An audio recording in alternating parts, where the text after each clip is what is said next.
B'siyata d'shmaya, we're going to learn Moed Katan Daf Daled. We're going to start 15 lines from the top of the Amud.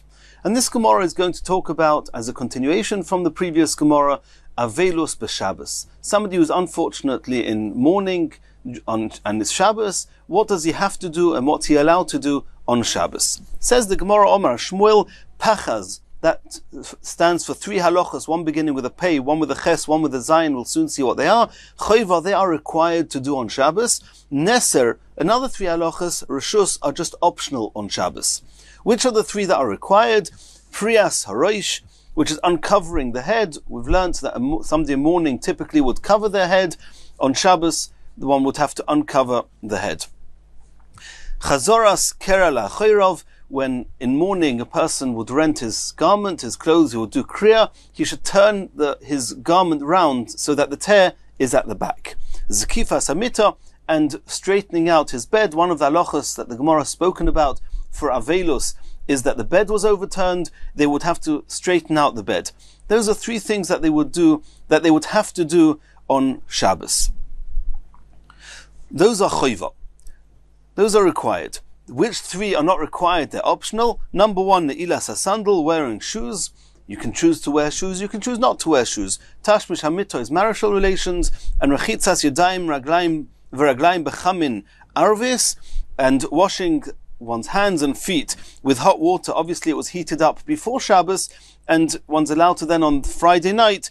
Obviously during Friday you're not allowed to because he's still in mourning in Shiva, but on Friday night he's allowed to wash his hands and face with warm water that was heated up before Shabbos. Those things are a shus, they're optional, he's allowed to do them, he doesn't have to do them.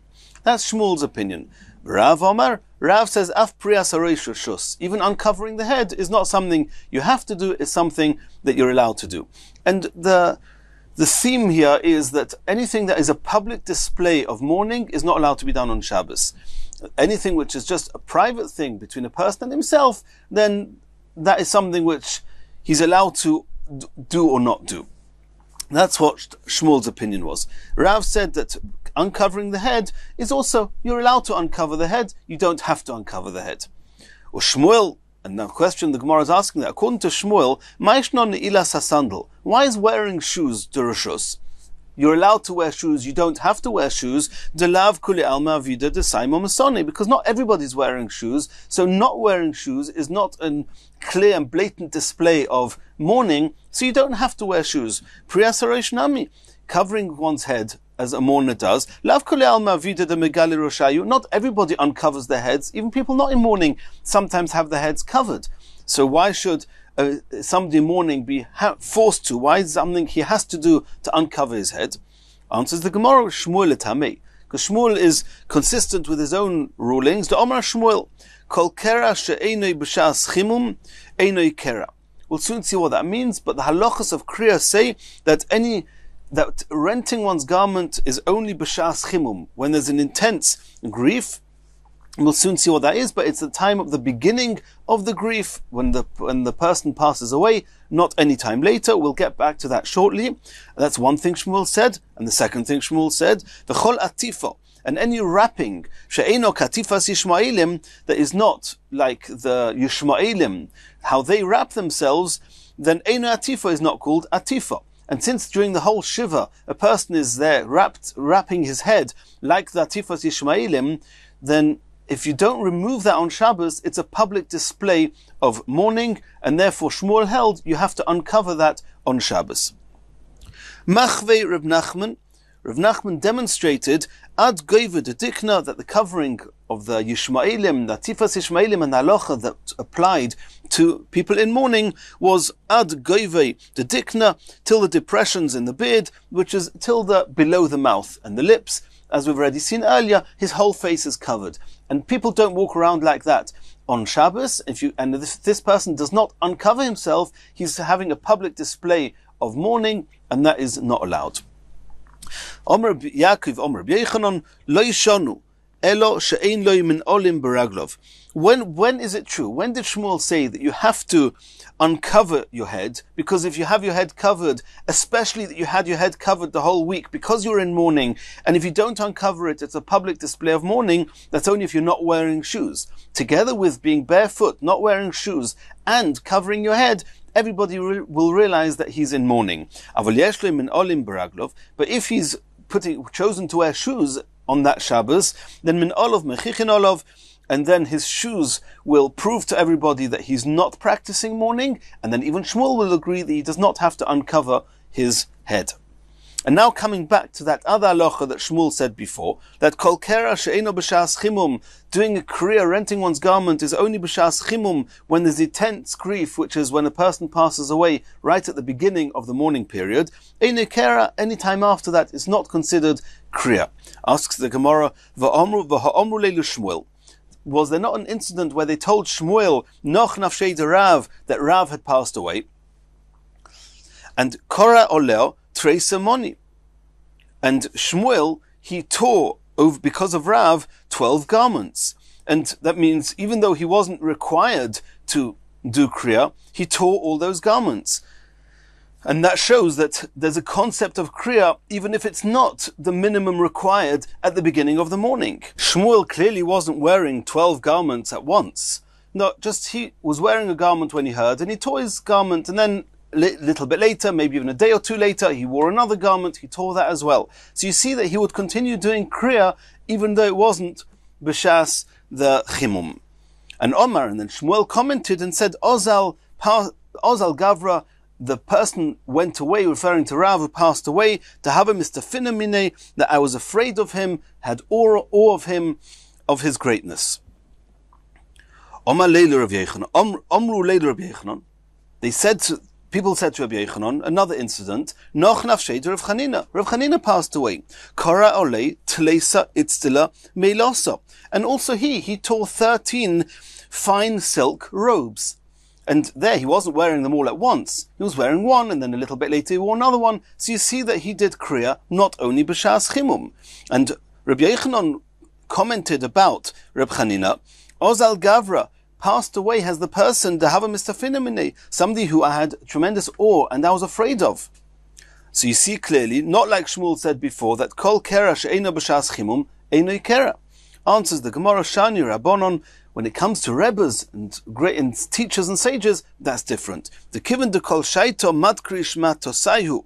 Since all the time people are mentioning and quoting things that these chachomim, these rabbonon, have said, kashas chimum domi, then there's an extended period of time which is considered a shas chimum of very intense grief, because all the time they're being reminded and mentioned, and therefore it made sense that they would tear kriya, even not just at the beginning. Continues the Gemara, Omar le Rovin bar Ada le Rova. Omar Talmidcha Rav Amram. Rovin said to Rava that your Talmud Rav Amram said as follows: Tanya, Oval Kol Shiva Koir Oy Lefono. For the whole week of Shiva, it's important for the tear that on his clothes, the kriya, should be in front of him. V'imbo lahachlif. What happens if he changes his garment sometime during the Shiva? Then he has to change the garment and do the Kireh, he has to tear the new garment. B'Shabbos, on Shabbos, the tear is at the back. As we said before, he turns round the garment that the tear should be at the back. And he's going to change his clothes on Shabbos, for Shabbos. Then he changes the clothes and does not do kriya. It's Shabbos. So what do we see from here? In this brisa that was mentioned explicitly, it says that if you change the clothes sometime in the middle of the Shiva, kriya, he tears the second clothes. That second clothes is not the beginning of the morning period. It's not the shas chimum. Why is he doing kriya? This is a brisa that seems to contradict what Shmuel said before. Answers the Gemara, Kitanyahi b'chvoid aviv v'imoy. That's only talking about when one of his parents had passed away, and this is not one of the halachas of kriya. Kriya in and of its own is only at the time of the shas chimum. However, in respect and honor for his parents, he rents his clothes even later on, when it's not really called kriya, it's just a display of respect for his parents. Says the Gemara, Oison koirin misachin or ein misachin. These tears, we've said before that when one rents one's clothes for a parent, then one's never allowed to fully fix it. Misachin means to resew it and do a proper fix to the tear. A cloth that is torn in mourning for a parent is never allowed to be misachin, is never allowed to be totally healed. Is totally fixed. The question is, these clothes here that were torn in the middle of the shiva, and Shmuel said, since it's not b'shas chimum einu kera, it's not really called kriya as with the halachas of kriya. He's just doing it in respect for his parents. The question is, that garment that he tore just out of respect, not as a requirement of kriya, is he allowed to sew those up afterwards or not? Misachin or ein misachin. Says the Gemara, Pligi bo avua de Rav Oishia ubar kapara. It was a machlekes. Chad omar ein misachin v'chad omar misachin. One of them, either avua de Rav Oishia or bar kapara, say you are allowed to fix it, and the other one says that not. The Gemara says, Tistayim de avua de Rav Oishia de omar ein misachin. We're going to try and bring proof that it was Rav Oishia's father who was the one that said that you're not allowed to repair it. The Omer Rav Oishia, because his son Rav Oishia said, ein misachin. You're not allowed to repair it. Miman shmiele. Who would he have heard that from? Why would he have that opinion? Lav mi'avua. Can we not assume he heard it from his father?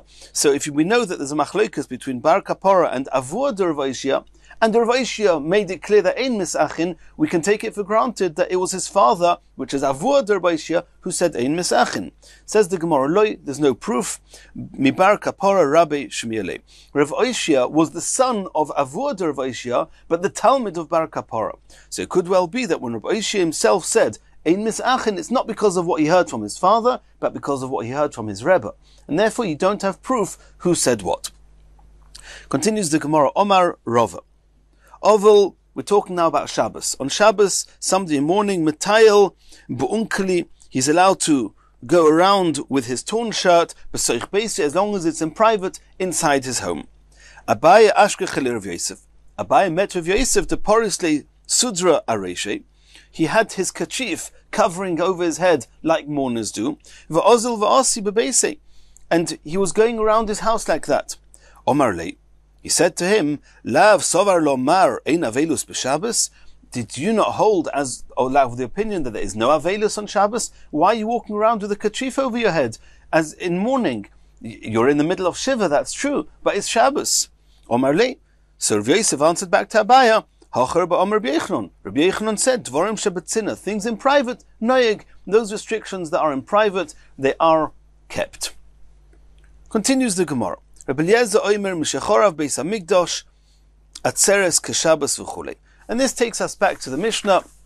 We saw in the Mishnah there were three opinions as to on Daf Yomi Shiur regarding what Shabbos, Yom Tov, Rosh Hashanah, Yom Kippur, and Shavuos. Even though it's a Yom Tov, it's not like Pesach and Sukkot that each are a week long. It's only a one-day Yom Tov. And there was a machlokes. We had the Tanakama discussed only Shabbos and Yom Tov, and then we had the machlokes Rabbi Eliezer, Rabbi Gamliel, and the Chachomim as to what's with Shavuos, what's with Rosh Hashanah and Yom Kippur. Says the Gemara, Omar of Gidl bar Menashe Omar Shmuel. Halacha Rabbi Gamliel. The halacha is like Rabbi Gamliel in the Mishnah, that we saw that according to Rabbi Gamliel, then whenever there's any reason, whenever there's any day that the restrictions of mourning are not kept, that is either Rosh Hashanah Yom Kippur or any Yom Tov, even Shavuos, even in the time of the Beis Hamikdash, in all those cases it cuts off the Shiva altogether. And the only reason Shabbos doesn't cut off the Shiva altogether is because otherwise you'll never have Shiva, because there's a Shabbos every week. So Rav Gidl bar Menashe said in the name of Shmuel, Alocha Rabbi Gamliel. V'ikedemasni lalahad Rav Gidl bar Menashe aha. Some say that Rav Gidl said that the halacha in the name of Shmuel, the halacha like Rabbi Gamliel, was regarding a different halacha. Kol shloishim yoim tinok yetza b'cheik. If unfortunately a child dies within 30 days, then there's less respect that needs to be given to this child. This child is taken out to the cemetery, not in an orin, in a coffin, in a cask. Rather, they just carry him out b'cheik in their in their bosom. V'nikvar, and the burial can take place with as few as 3 people, and those people can be even be'isha achas, 1 woman, ushnei anoshim, and 2 men. That's enough, since he died that young. Avaloi be'ish echad ushtei noshim. However, there's an is of yichud, and if 1 man would go to the cemetery with 2 women, that would infringe with the tznius, with the guidelines that we're going to learn about at the end of Masechet Kiddushin, that a man is not allowed to be in a secluded area with a woman or with women, and therefore it's allowed to be 1 woman and 2 men, but not 1 man and 2 women. Abba Shaul Omer, Abba Shaul says that af be'ish echad ushtei noshim, even 1 man and 2 women is allowed. And Tosfos asks here, what are you going to do with the Gemara at the end of Kiddushin, where it says there's an issue of yichud? So Tosfos discusses that. Ve'ein oimdim olav b'shura, and this little child that passed away, then one does not stand in rows. It's one of the halachos of Avelus, is that after the burial, then those in mourning walk between 2 rows of people who give them consolence, and they condole them and say tisnachim. One doesn't do that if the child passed away that young. Ve'ein oimdim olav birchas avelim, the bracha that one says outside, that Avelim would say, that we're going to learn about that in Yitzchok Miksubas Daf Ches, one doesn't say that either. V'tanchume avelim, and condolences to the people in mourning, one doesn't do that either.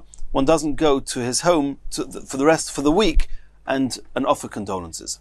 Ben Shloishim, what happens if the child passed away when it was 30 days old? Yotza b'dluskema, he is taken out to the cemetery in a box. Rabbi Yehuda Omer, lo yidluskema haniteles b'kosef, not a type of box which is carried on the shoulders just by 1 person. Rather, elo haniteles b'agapayim, a type of a box which is carried in the arms, and 2 people carry it. V'oimdim olav b'shura, and those in mourning do go through the rows of people. V'oimrim olav birchas avelim, and they say the bracha of the mourners. V'tanchumi avelim, and people go during the week to be menachem them. Ben Yud Beis Chodesh, what happens if this child who passed away is already 12 months old? Yoitze b'mita, then he's taken out on a bier. Rabbi Kiva Omer ben Shona ve'ivorov keben shtayim. Rabbi Kiva says that there's got to be some element of, in order to give him that respect of being taken out on a mita, on a bier, it's got to be that there's some element of a 2-year-old. Either he's 1 year old, ve'ivorov, but his limbs keben shtayim are similar to those of a 2-year-old, or hu ben shtayim, if he himself is 2 years of age, ve'ivorov keben shana, even if his limbs are those of a 1-year-old, nonetheless, yotze b'mita, he's taken out to be buried on a bier. Reb Shimon ben Elazar Omer, hayotze b'mita, when a deceased person is carried out on a bier, then Rabbim matzivim alov, many people, they grieve over him. Eino yotze b'mita, but if he's not taken out on a bier, then ein Rabbim matzivim alov, then people don't have that element of grief about him.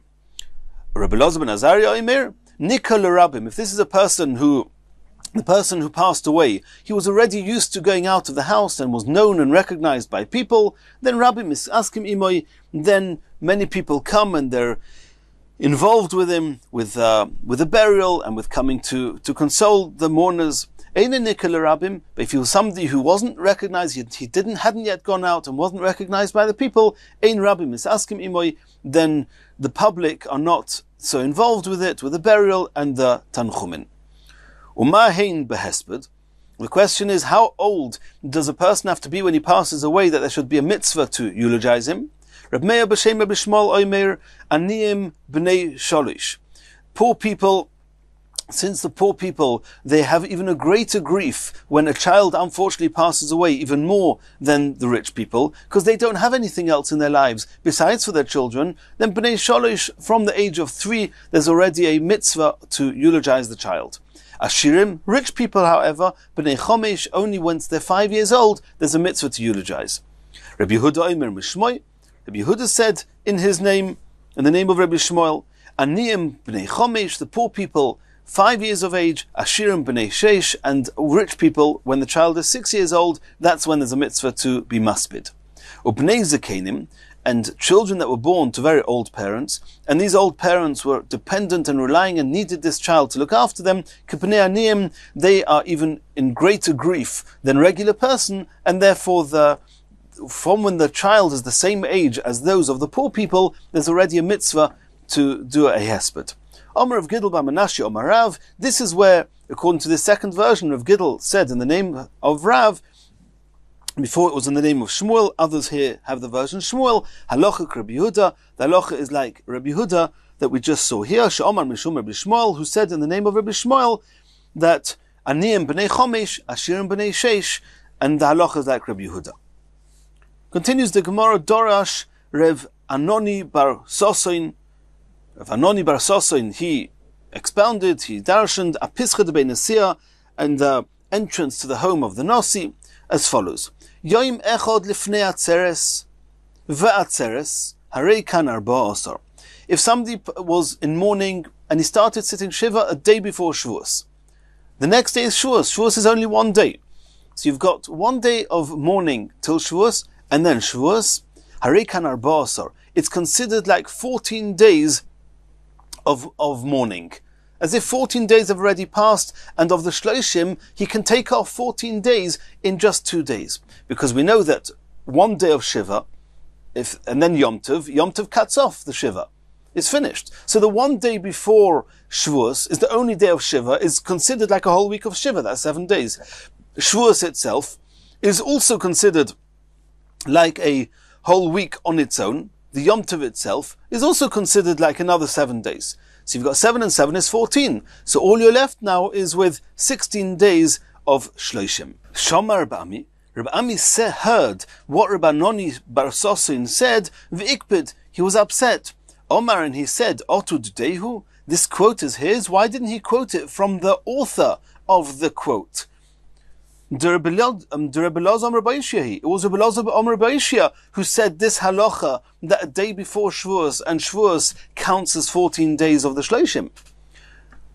Continues the Gemara. Similarly, Dorash Rabbi Yitzchok Nafcha Akil Odoresh Kelusa. Rabbi Yitzchok Nafcha was speaking Torah in the porch of the Resh Kelusa. Yom Echad Lefnei Atzeres, 1 day of mourning before Shavuos. Vatzeres, and the 1 day of Shavuos, Harei Kan Arba Asar, counts as 14 days. And here it was a Shomar of Sheshes. If Sheshes heard this from Rabbi Yitzchok Nafcha, and Ikpid, and he was upset. Omar, he said, Otud Dehu, why is he saying it in his own name as if he's coining this halacha? The Rabbi Elazar, Omer Ba'ishyahi, the Omer Elazar, Omer Ba'ishya, Minayin Latzeres Yeshli Tashlumin Kol Shiva. How do you know that Shavuos has Tashlumim, which means if you didn't bring the korbanos relevant for Shavuos, which we're going to learn about in Maseches Chagiga, that if you don't bring those korbanos on the 1 day of Shavuos, you can bring it for the days afterwards. There's 7 days of Tashlumim. Shenemer, it says in the Pasuk, B'chag HaMatzos u'B'chag HaShavuos. The Pasuk quotes together Pesach and Shavuos and says what's similar between them. Ma'chag HaMatzos, in the same way as Pesach, yesh lo tashlumin kol shiva, even though the korbanos are primarily required to be brought on the first day of Pesach, you can bring it the entire Pesach, which is 7 days. Avchag HaShavuos, so too Shavuos, even though the korbanos should have been brought on Shavuos itself, yesh lo tashlumin kol shiva, you have an extra 6 days, which has a total of 7 days to bring the korbanos. And since you see that Shavuos that Shavuos itself carries with it a 7-day tashlumim, therefore the day of Shavuos itself counts as 7 days. Adberei Rav Papa Rav Avya Saba.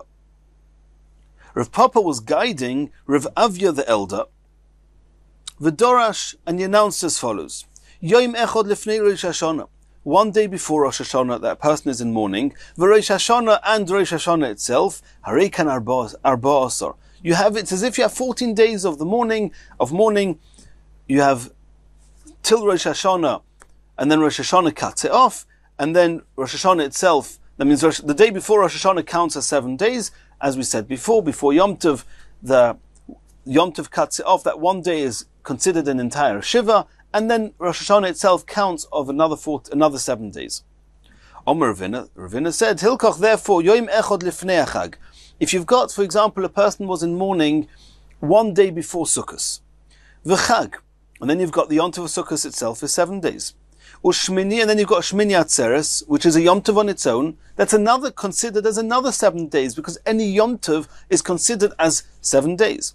Ushmini Shaloi, Hareikan Esrim Echad Yom. So somebody who started sitting Shiva the day before Sukkot, by the end of Sukkot, it's as if he's already had 21 days of Shloshim. He's only got 9 days left. Ravina Ikle the Surah de Paras. Ravina was visiting the Surah on the river Paras. Omar le Rav Chaviva misura de Pras de Ravina. And Rav Chaviva from that place said to Ravina, Omar Mar Yoim Echad Lifnei Rosh Hashanah v'Rosh Hashanah Areikan Arba Asar. Is it true what I heard in your name, Ravina, that one day before Rosh Hashanah plus Rosh Hashanah in totals in the Shloshim 14 days? Omar le Ano. All I said was, Mistabra Rabban Gamliel, the halacha is like Rabban Gamliel. I didn't say more than that. Hudav Mina, that's all I said. And what people did with that and what they took out of that is not something that I said explicitly. All I said was that it's logical, like Rabbi Gamliel said in the Mishnah. And we saw in the Mishnah before that the opinion of Rabbi Gamliel is that Rosh Hashanah and Yom Kippur is like a Yom Tov, and it interrupts the Shiva altogether. That's all I said. Now, exactly what Ravina intended by saying all I said was that it's probable like Rabbi Gamliel is a big discussion here in the Rishonim, but Rashi didn't go into it, and nor are we. And in Yitzchok Hashem, in the next shiur, we're going to continue the next Mishnah.